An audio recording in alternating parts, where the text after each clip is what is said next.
کریم کا تعلیم کا فلسفہ سمجھیں۔ اللہ رب العزت نے قرآن میں فرمایا وَلَا تَقْرَبُوا الزِّنَا إِنَّهُ كَانَ فَاحِشَةً وَسَاءَ سَبِيلًا، فعل بد کے قریب بھی مت جاؤ، بدکاری کے قریب بھی مت جاؤ، کیونکہ یہ بے حیائی اور برا راستہ ہے۔ اب قرآن ہمیں ایک عمل سے منع فرما رہا ہے کہ یہ برا راستہ ہے، اس کے قریب بھی نہ جانا۔ اب اس کے قریب بھی نہ جانے سے، یعنی اس کے قریب بھی نہ جاؤ، ایسے اللہ تعالیٰ نے اصول بیان کر دیے کہ جن کی پابندی کی وجہ سے ہم اس پر عمل پیرا ہو سکتے ہیں۔ ہمیں ایک کام کرنے سے منع کیا گیا کہ اس کے نزدیک بھی نہیں جانا، اب اس کو آسان کیا گیا کہ اس کے نزدیک نہ جانا تمہارے لیے آسان کیسے ہو سکتا ہے۔ ہمیں قرآن ہی میں اللہ رب العزت نے فرمایا، اور یہاں اسلوب آپ دیکھیے گا کہ ایمان والے مردوں کو علیحدہ خطاب ہوا اور ایمان والی عورتوں کو علیحدہ خطاب ہوا۔ فرمایا اے محبوب صلی اللہ علیہ وسلم مومنوں سے فرما دیجئے، قل للمؤمنین، آپ مومنوں سے فرمائیے یغضوا من ابصارہم۔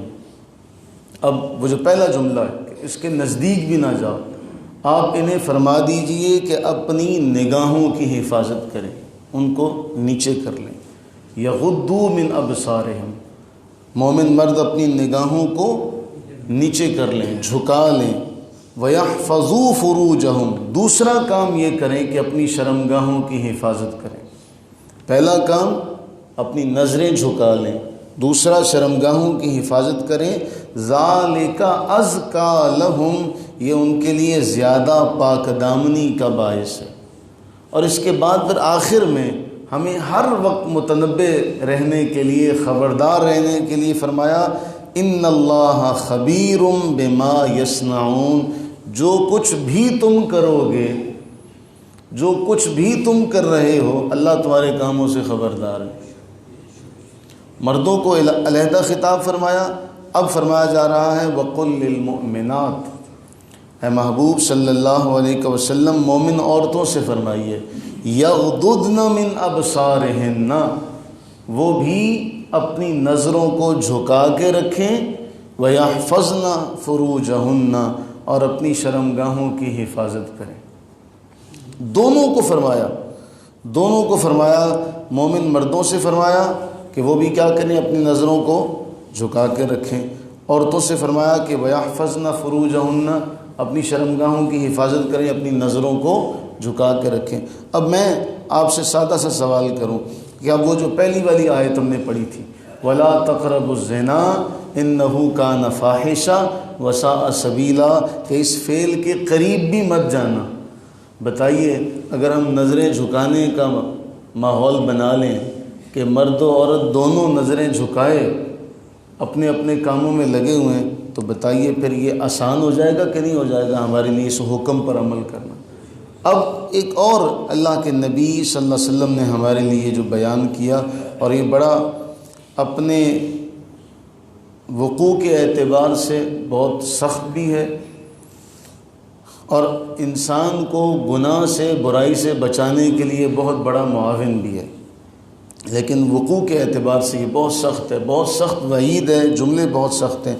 رسول اللہ صلی اللہ علیہ وسلم نے ارشاد فرمایا العینان تزنیان والیدان تزنیان والرجلان تزنیان، فرمایا آنکھیں بھی بدکاری کرتی ہیں، آنکھیں بھی فعل بد کرتی ہیں، ہاتھ بھی فعل بد کرتے ہیں، پاؤں بھی فعل بد کرتے ہیں، ان سب کا فعل بد ہو جائے تو پھر شرمگاہ یہ کام کرتی ہے۔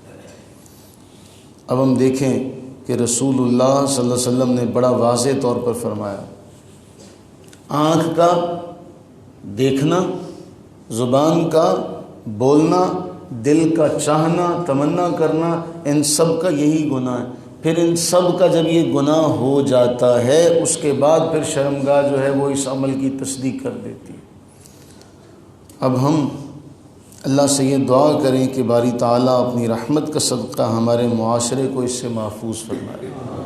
یہ جو قرآن نے ہمیں پیرامیٹرز بتائے نا کہ نظریں جھکا کے رکھو، انسان کا فعل بد کی طرف جانے کا آغاز نظروں سے ہوتا ہے۔ ہمارے معاشرے میں جو بے راہ روی پھیلائی گئی، فحاشی اور عریانی کو فروغ دیا گیا، اس کا سب سے پہلا تعلق نظروں سے ہے۔ اور قرآن یہ بیان کر رہا ہے کہ نظروں کی حفاظت کرو، اپنی نظروں کی حفاظت کرو، بازار میں جاؤ نظروں کی حفاظت کرو۔ تو ہماری نظر سے معاملہ شروع ہوتا ہے، ہم اس نظر کی حفاظت کا کام شروع کر دیں تو باقی سارے کام ہمارے لیے خود بخود آسان ہوتے چلے جائیں گے۔ ایک نظر کی حفاظت، زبان کی حفاظت۔ وہ ہمارے پروفیسر صاحب بتا رہے تھے کہ صوفی احمد دین چشتی قادری رحمہ اللہ، وہ فرماتے کہ زبان کی حفاظت، تاثیر پیدا کرنی ہو نا، اثر پیدا کرنا ہو تو اپنی زبان کی حفاظت کرو، اس سے کوئی گالی نہ نکلے، اس سے کسی کی چغلی نہ ہو، اس سے کسی کی غیبت نہ ہو۔ کانوں کی حفاظت کرو، کوئی برائی اس میں نہ پڑے۔ یہ جو ہم اس کی حفاظت تو کر لیں گے کہ زبان سے ہم کسی کی برائی نہ کریں، ٹھیک ہے، کوئی ہمارے سامنے آ کے کرے تو ہمیں وہ بھلی نہ لگے۔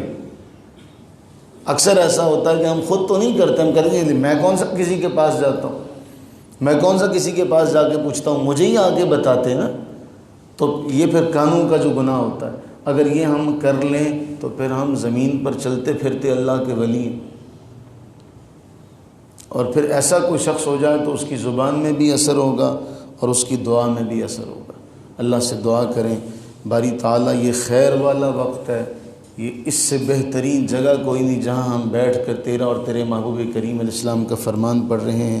اس خیر والے وقت کا صدقہ، اس مقدس جگہ کا صدقہ باری تعالیٰ ہمیں نظروں کی حفاظت کرنے کی توفیق عطا فرما، ہمیں زبان کی حفاظت کی توفیق عطا فرما، ہمیں اپنی کانوں کی حفاظت کی توفیق عطا فرما، اور ولا تقربوا الزنا انہ کان فاحشہ، ہمیں ہر فعل بد سے محفوظ فرما۔ آمین ثم آمین۔